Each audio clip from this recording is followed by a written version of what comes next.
Su última entrevista con el rey fue hace algo más de un año, cuando fue reelegida portavoz de UPyD. Es una de las anécdotas que vamos a repasar en este perfil que hoy le dedicamos a Rosa Díez, una veterana de la política que comenzó su trayectoria hace casi 4 décadas en el Parlamento Vasco. Política de larga trayectoria, Rosa Díez comenzó su andadura en 1977 en el Partido Socialista de Euskadi. Ha sido parlamentaria en la Cámara Vasca y consejera de Comercio, Consumo y Turismo en el Gobierno vasco. En el 97, ETA le envía a casa un paquete bomba que no llega a estallar. Los terroristas envían un artefacto explosivo escondido en un libro a la consejera vasca de Comercio y Turismo, Rosa Díez. En el 98 pierde ante Redondo Terreros la Secretaría General del Partido Socialista de Euskadi y en el 99 cambia la política vasca por la europea. Un año después opta a liderar el PSOE con un discurso muy crítico. Muchas reivindicaciones que hoy están en la sociedad, en esta sociedad que hemos contribuido a cambiar, que están en la ciudadanía y que no están en la agenda cotidiana de los partidos políticos, que no están en nuestra agenda. Era el 35 Congreso, el que ganó Zapatero, dejando en la cuneta además de a Rosa Díez, a José Bono y a Matilde Fernández. En agosto de 2007, Rosa Díez anuncia su baja en el PSOE y la renuncia a su acta de eurodiputada. He tomado la decisión de darme de baja en el Partido Socialista Obrero Español. Poco después, Díez pone en marcha un nuevo partido, UPyD, junto con el filósofo Fernando Savater y el profesor de la Universidad Politécnica de Valencia, Carlos Martínez Gorrerán. UPyD nace de la plataforma ciudadana Basta Ya, cuya prioridad es la lucha contra el terrorismo de ETA. Este es un partido político joven, pero con una enorme capacidad de resistencia y con muchísima expectativa de futuro. En el 2008, sus primeras elecciones generales, Rosa Díez logra un escaño en el Congreso. Un año después, UPyD también obtiene representación en el Parlamento Vasco y la Eurocámara. En el 2011, en las municipales y autonómicas, la formación magenta logra 152 concejales en toda España y 8 diputados en la Asamblea de Madrid. En las generales de ese mismo año, consigue formar grupo parlamentario propio al obtener 5 diputados. En el 2012, UPyD también entra en el Parlamento asturiano con un diputado. En las europeas del pasado mes, la formación se consolida pasando de 1 a 4 escaños. Muchas gracias, ciudadanos españoles. En noviembre del 2013, recién reelegida portavoz de UPyD, el rey la recibe en Zarzuela. Gracias. Fue la última entrevista de Rosa Díez con don Juan Carlos.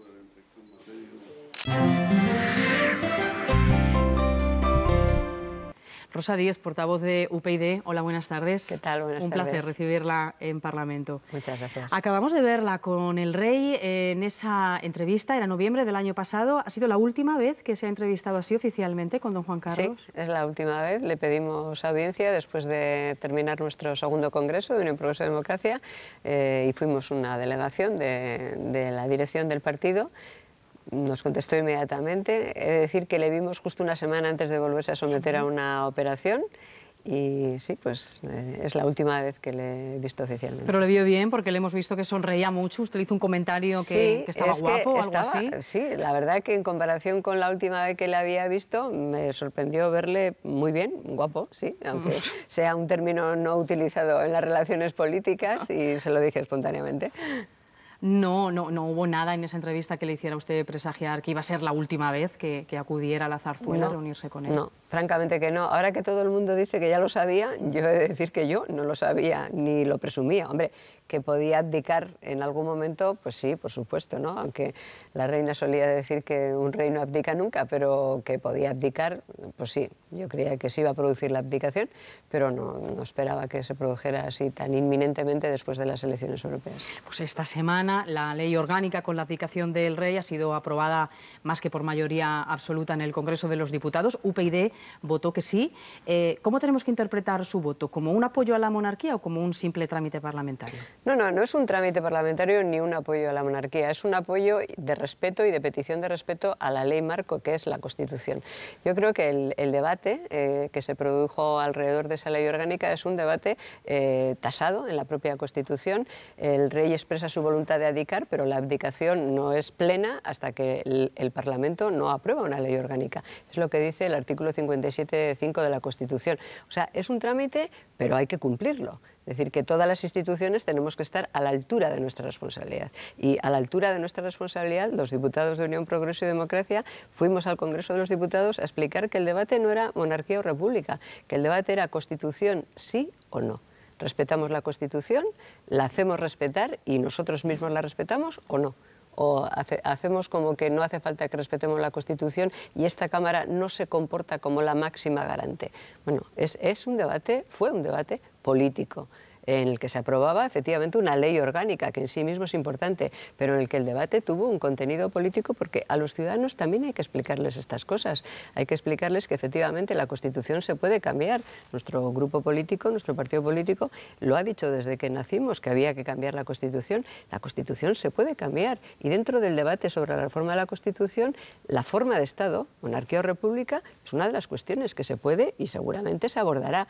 Pero la Constitución se cambia con arreglo a sus normas, con arreglo a lo que en la Constitución está establecido. Pero a cambiar la Constitución para que los españoles elijamos en referéndum el modelo de Estado que queremos, ¿a eso qué responde UPyD? Pero es que en referéndum hemos elegido el modelo de Estado. Sí, pero los partidarios de convocar una consulta ahora, Izquierda Plural y el resto de las formaciones... Pero la forma del dicen Estado... que no vale, que de eso ya han pasado pues, casi 40 años. Es que la democracia 36 vale. para ser más exacto, Sí, es que la democracia... y que ahora las circunstancias son distintas. No, pero las circunstancias son distintas siempre y mañana serán diferentes que las de hoy. Pero que la Constitución hay que respetarla no cambia nunca, salvo que no respetes la democracia. Las circunstancias no cambian en muchos aspectos, pero la circunstancia de un Estado de Derecho es que sin regla democrática y sin Constitución democrática y sin respeto a la regla no hay democracia. Ellos dicen que en ese momento todo estaba por andar, acabábamos de salir de una dictadura y que ahora España es una democracia consolidada. Por eso hay que respetar la democracia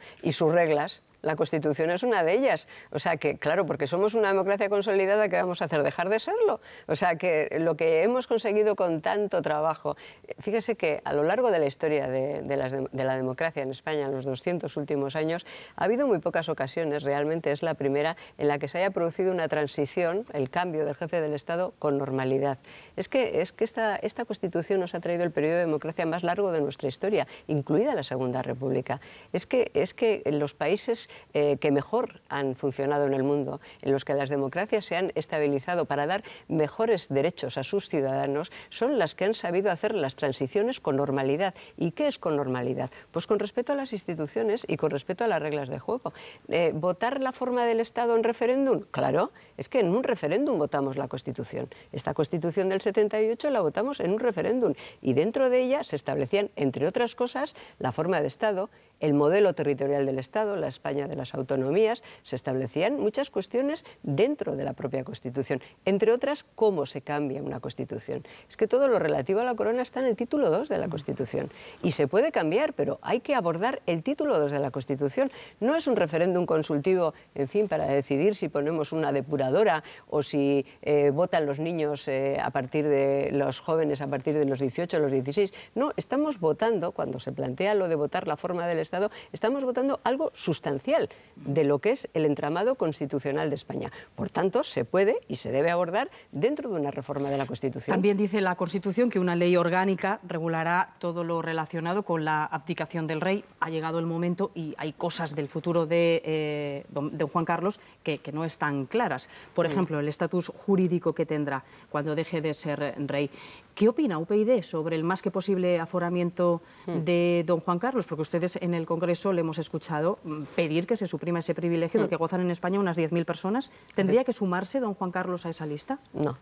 La verdad es que es una lástima que todo en España, o muchas veces en España, las cosas importantes se dejen hasta el último momento y aparezcamos haciendo los debates con una cierta improvisación o con demasiada prisa. Es una lástima. Hace más de un año que planteamos precisamente el desarrollo normal del título 2 de la Constitución, que incluiría todas estas cuestiones, no solamente la cuestión relativa a cómo proceder cuando abdica o cuando el rey decide abdicar, sino a todo su estatus, a todo el protocolo, a muchísimas cosas, a la Casa Real, a lo que es el regente, a lo que puede ser, todas estas cuestiones que están sin desarrollar a pesar de que la Constitución dice que han de desarrollarse.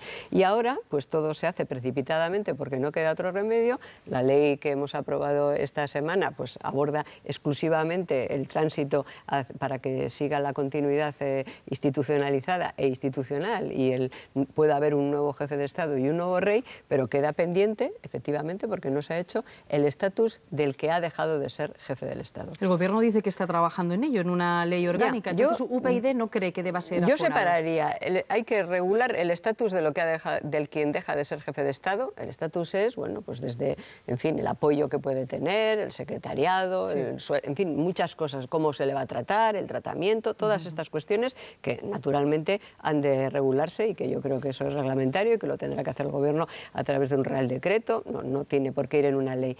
Pero lo que el Gobierno también ha anunciado es que va a ampliar el aforamiento y que también va a aforar a la persona del ex jefe del Estado. Porque fíjense que hay 10.000 aforados en España, que todos somos algo, es decir, estamos aforados por ser concejales, alcaldes, diputados, bueno, no. Entonces, ahora sería un aforamiento para una persona, pero no por ser un cargo, sino por haber dejado de serlo.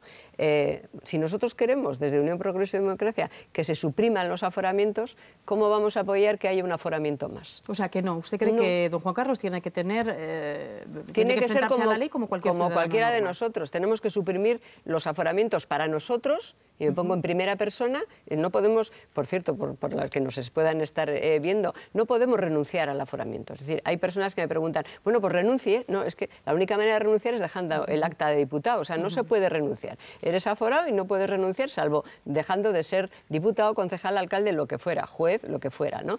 Entonces, ¿cómo vamos a apoyar que el rey, el ex rey, sea un aforado más? Se nos dice, bueno, pero si está aforado el concejal de un pueblo, ¿cómo no vamos a aforar al que ha sido rey? Pues dejemos de aforar al concejal de un pueblo. Es que, y a un diputado, y a un senador, es que en los países de nuestro entorno, y somos parte de Europa, acabamos de elegir a nuestros diputados, al nuevo Parlamento Europeo, es que no existe el aforamiento, es que existe, para muchos jefes de Estado, la inviolabilidad.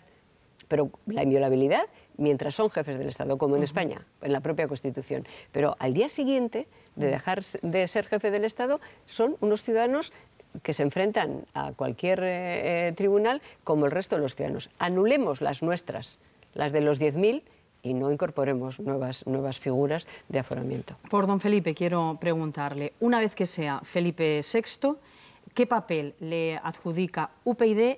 Y le matizo, ¿debería mediar en el caso de las tensiones territoriales, léase Cataluña, País Vasco y su derecho a decidir que reclaman desde sus gobiernos?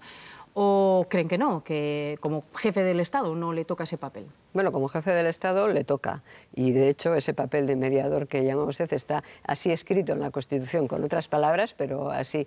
Como jefe del Estado lo que tiene que procurar es hacer que se cumplan la ley, que se respeten las sentencias de los tribunales. No tiene un poder ejecutivo, pero sí tiene ese poder de promover ese respeto a las normas, a la Constitución, a las sentencias de los tribunales, cosa que no se está produciendo, como desgraciadamente sabemos, en Cataluña, donde no solamente se pretende no cumplir la ley, sino que las sentencias de los tribunales, de una manera, digamos, bien expresa, se ignoran e incluso se presume de ignorarse. Claro, le corresponde ese papel de equilibrio del que habla la Constitución.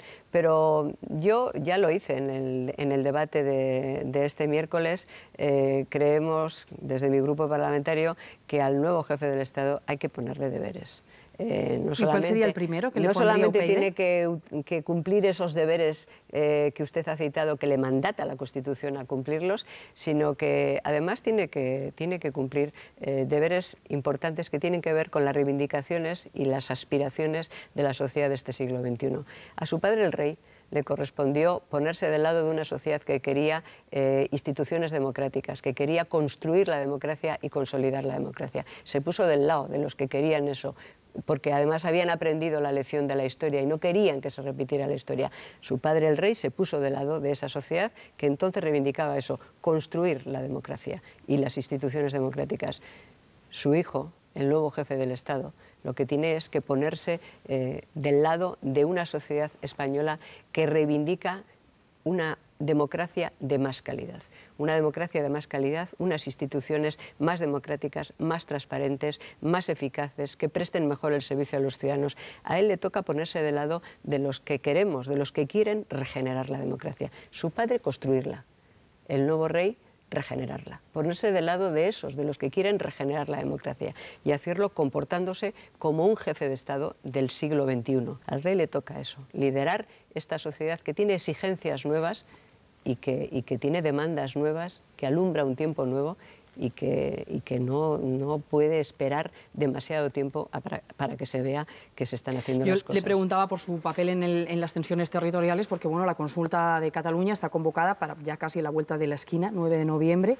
Apelo a su olfato político. Rosa, ¿qué va a pasar o qué tendría que pasar? ¿Qué tendría que hacer el Gobierno para que no se celebre esa consulta? La verdad es que lo hemos dicho muchas veces y cuanto más se acerca y insisten los nacionalistas y secesionistas catalanes, pues más tentaciones tengo yo también de perder la esperanza de que se pueda frenar ese disparate. ¿Usted le preocupa lo que pueda pasar? Hombre, me preocupa mucho porque me preocupa lo que ya ha pasado.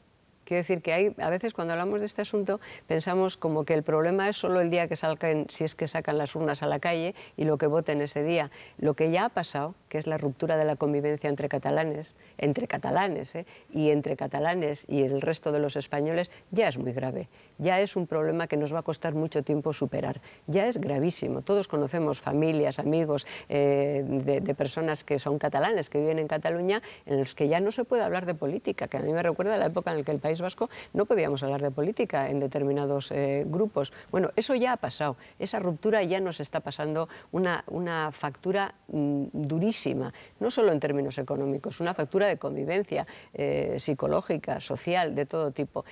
Si a eso le unimos que se empecina el secesionismo catalán con la suma del nacionalismo identitario de vulnerar la ley, vulnerar la Constitución, el orden establecido y sacar las urnas a la calle, pues me preocupa mucho más porque es un punto más o un paso más hacia el conflicto y hacia la ruptura de la convivencia, que es lo importante, porque aquí la cuestión hay que reflexionarla en términos de convivencia entre ciudadanos.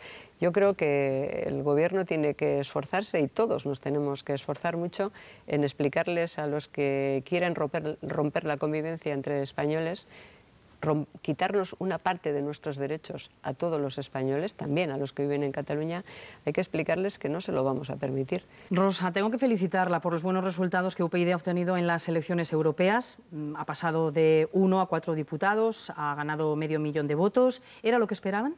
Hombre, siempre esperamos más, o sea que realmente siempre esperamos y deseamos más y bueno, pues en fin, en ese sentido pues tenemos razones para estar muy contentos por el resultado.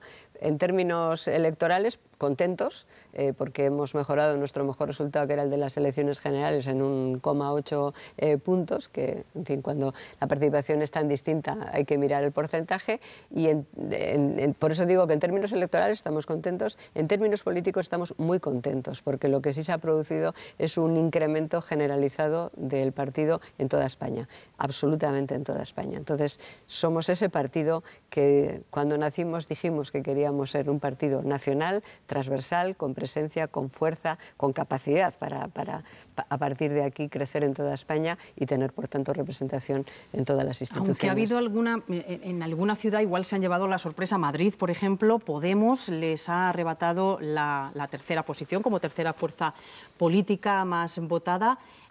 ¿Siente que de alguna manera los de Pablo Iglesias le han arrebatado la bandera en la lucha por la regeneración democrática y contra el bipartidismo? No. Lo primero, yo creo que hay un planteamiento que es erróneo. Dice, a ver, cuando llega una fuerza política, en este caso Podemos, no le arrebata nada a nadie. Sencillamente hay ciudadanos que la votan. Tenemos que acostumbrarnos a eso, a que haya opciones políticas nuevas que consiguen el apoyo de los ciudadanos, la confianza, el préstamo de la confianza, que es lo que son unas elecciones. Tenemos que acostumbrarnos a esa normalidad. Hemos vivido en España toda nuestra democracia pensando que solo había 2 partidos políticos y que lo demás era marginal y que no podíamos idear siquiera terminar con el bipartidismo en términos de que España fuera un país más parecido al resto de Europa, en el que por supuesto que hay siempre un tercer partido nacional, incluso un cuarto, como es el caso de Alemania, aparte de los 2 partidos mayoritarios, conservadores y socialistas, pues están los liberales y están los verdes, y en otros países siempre hay 3. Bueno, en España parece que solo podía haber 2, y lo demás todo era marginal o nacionalistas. No, tenemos que acostumbrarnos a que el pluralismo signifique que hay una fuerza política que llega, que se presenta y que consigue el apoyo de X ciudadanos. ¿Le quita algo a alguien? No, el voto de cada ciudadano viene de su casa, o sea, no es ni del PSOE, ni del PP. ¿Cree que ese voto ha sido así por tratarse de unas elecciones europeas y que si estuviéramos en las próximas municipales, autonómicas, más allá en las generales, ¿cree que va a ocurrir lo mismo, esa desfragmentación del voto? Ya lo veremos. Yo no soy capaz de... Escucho a muchos analistas que dicen, no, esto es así. Pues no lo sé, ya lo veremos. Si se presentan, ya veremos. O sea que, pero hemos de acostumbrarnos a la normalidad. O sea, a que las opciones políticas, todo el mundo tiene derecho a presentarse en las elecciones y a buscar el voto de los ciudadanos y, a ser posible, a consolidarlo y a seguir creciendo, pero tenemos que acostumbrarnos y también tenemos que acostumbrarnos a la idea de que no le quitas el voto a nadie. O sea, a nosotros cuando nacimos siempre nos dicen, bueno, en todas las elecciones nos dicen, ¿a quién quitáis más? Es que nadie le quita el voto a nadie, ni el voto, ni el puesto, ni el tercero o el cuarto. Que el voto se está desfragmentando más por la izquierda que por la derecha. ¿Usted ve esa tendencia? Mira, en estas elecciones lo que se ha demostrado es que España se parece mucho al resto de Europa. Ha habido una fragmentación muy similar a la del resto de Europa y además una participación también muy similar. Esto de 2 o 3 partidos y nada más, ¿no? Aquí, si ves el mapa de Europa, la fragmentación que se ha producido ha sido muy similar. En el norte, esa fragmentación, esos partidos nuevos son, vamos a decir, más de extrema derecha o más de derecha, UKIP, o en el centro en Francia, Le Pen. En el sur, Grecia, Italia y España, pues más presumiblemente de populismo más de izquierdas. Como es el caso de Beppe Grillo o Syriza o Podemos. Bueno, pero ¿es Podemos una formación populista? Hombre, si populismo en términos políticos se define como este discurso que dice lo que la gente quiere escuchar y no pone a la vez propuestas para conseguirlo, si eso es el populismo, que es como políticamente se decide, pues sí. Se define, pues sí. Le invito a hacer memoria. Mire la pantalla y se va a ver usted misma. Para defender las ideas por las que me afilié hace más de 30 años y las ideas por las que me comprometí con los ciudadanos en las últimas elecciones, me he de ir del Partido Socialista Obrero Español y eso es lo que hoy les quiero anunciar. Bueno, han pasado 7 años de esas imágenes. Usted dejaba el Partido Socialista, donde militó muchos años, para fundar UPyD. ¿Cómo ve todo lo que está pasando en el PSOE? La marcha de Rubalcaba, el debate abierto sobre cómo encauzar ese proceso. Con todo respeto a lo que ocurre en otros partidos políticos, en esa misma rueda de prensa recuerdo haber dicho que el Partido Socialista se había muerto. O por lo menos ese Partido Socialista en el que yo milité, que era un partido nacional, fundamentalmente nacional. Primero marxista, después socialdemócrata, pero ese partido nacional que tenía una posición política la misma, común en toda España, que vertebraba a España a través del discurso político, se había muerto. Me dijeron que era una exagerada. Bueno, podemos decir que estaba moribundo entonces, pero ahora es evidente que está muerto en ese sentido, insisto, con todo respeto, de haber dejado de ser un partido nacional, progresista, que vertebraba a España. Eso es lo que le ha pasado al PSOE, por eso los peores resultados en su historia, los de estas últimas elecciones europeas. Yo creo que hace mucho tiempo que el PSOE dejó de ser ese partido que vertebraba a España con un discurso común y que los ciudadanos lo han percibido. Y los ciudadanos que quieren un discurso vertebrador, en el sentido de tener una posición común en las cosas sustanciales en toda España, pues no aprecian que el PSOE sea el instrumento para conseguir cambiar la vida de los ciudadanos con una política de esas características en toda España. Cuando ven al Partido Socialista defender una cosa distinta en Cataluña que en Madrid, que en Galicia, que en Extremadura, que en Andalucía, en cuestiones fundamentales, pues no aprecian que sea ese instrumento que protege a los ciudadanos, porque la política está para resolver los problemas de los ciudadanos y los ciudadanos que nos votan normalmente buscan en nosotros esa protección, si me permite la expresión, en el sentido de que seamos su voz en aquellos sitios y frente a aquellas personas o aquellas instituciones a las que cada uno de los ciudadanos individualmente no puede llegar. Cuando un partido deja de ser esa herramienta útil, porque tiene demasiadas voces, demasiadas posiciones, demasiada descomposición en el sentido de no tener una idea común que vertebra, pues deja de ser un instrumento útil y los ciudadanos dejan de votarle. ¿Y ahora qué va a pasar? ¿Qué espera usted que ocurra? Susana Díaz acaba de desmarcarse de la carrera sucesoria cuando sobre ella estaban puestas todas las miradas. ¿Le ha sorprendido a usted ese paso atrás? No sé cómo interpretarlo, la verdad, porque tampoco había pensado demasiado yo, quiero decir, no había pensado demasiado sobre si lo iba a hacer o no lo iba a hacer. Estaba simplemente leyendo las cosas que decían de que finalmente iba a dar el paso. Parece bastante congruente con un discurso que ella ha venido reiterando de que Andalucía es lo primero que le importa, lo cual no significa que no se presente a la Secretaría General del Partido Socialista, pero se presente en el otoño a las primarias para la presidencia del Gobierno. Oiga, ¿y usted qué ha pasado por eso y que perdió frente al candidato Zapatero? Sí, en un congreso. ¿Que no en primarias? Sí, en un congreso. ¿Qué candidato ve más fuerte ahora en el Congreso Extraordinario de julio para ser secretario general? Es que no sé cuántos se van a presentar, porque bueno, estamos viviendo de la especulación. Candidables, sí, digamos, pero también Madina. Susana Díaz era candidable y vamos a ver cuántos se presentan. En todo caso, yo creo ¿Vería que... Eduardo Madina un buen candidato para dirigir el PSOE? Yo creo que Eduardo Madina no se presentará salvo que tenga asegurado que gana. Así de claro. Sí, creo. Le conoce bien, ¿no? Usted coincidió con él. Sí, le tengo cariño y aprecio, las dos cosas. Él fue mi asistente en el Parlamento Europeo durante un par de años o 3, trabajó conmigo. Sí, le conozco, le aprecio, le respeto, pero estoy convencida, estoy convencida de que no se arriesgará a perder. Si se presenta será que lo tiene bien atado. El partido, en caso de que no se presente o en caso de que sí, ¿qué otros candidatos cree que pueden estar ahí? ¿O piensa que puede haber algún tapado? ¿Tapado? No. Sí, alguien de quien no estemos hablando en la prensa. No sé si lo he dicho suficientemente claro. Si se presenta Madina será porque tiene ganado el Congreso. Por tanto, los demás ya no serán tapados, serán destapados, estarán a la intemperie. Bueno, quiero terminar preguntándole por UPyD, como no podía ser de otra manera. Dígame qué retos se marcan ustedes para las próximas elecciones, que son las municipales y las autonómicas, y también para las generales. Pues seguimos trabajando en el mismo reto que nos marcamos cuando nacimos. Creemos que lo que España necesita es un partido que defienda una regeneración democrática a fondo, que defienda eso, las instituciones, para que las instituciones sean más democráticas, más transparentes, presten mejor servicio a los ciudadanos y que se haga desde las instituciones. Somos un partido radical y profundamente institucional, un partido laico, inequívocamente laico e inequívocamente nacional, y creemos que para que esto triunfe, la regeneración de la democracia, las reformas institucionales profundas que tienen que conllevar también una reforma de la Constitución, hace falta que este partido político, esta fuerza política, sea determinante. Es decir, que determine que esa política es la que se va a hacer. Y bueno, pues para eso necesitamos muchos votos de millones de españoles. Vamos a trabajar porque los españoles comprendan nos acepten como ese instrumento imprescindible para este cambio radical que nos definiría como un partido que quiere hacer la revolución desde las instituciones y que defiende una revolución tan prudente como necesaria, tan a fondo como necesaria, tan institucional como necesaria. Rosa Díez, muchas gracias por acompañarnos este fin de semana en el plato de Parlamento. Gracias, muy amable.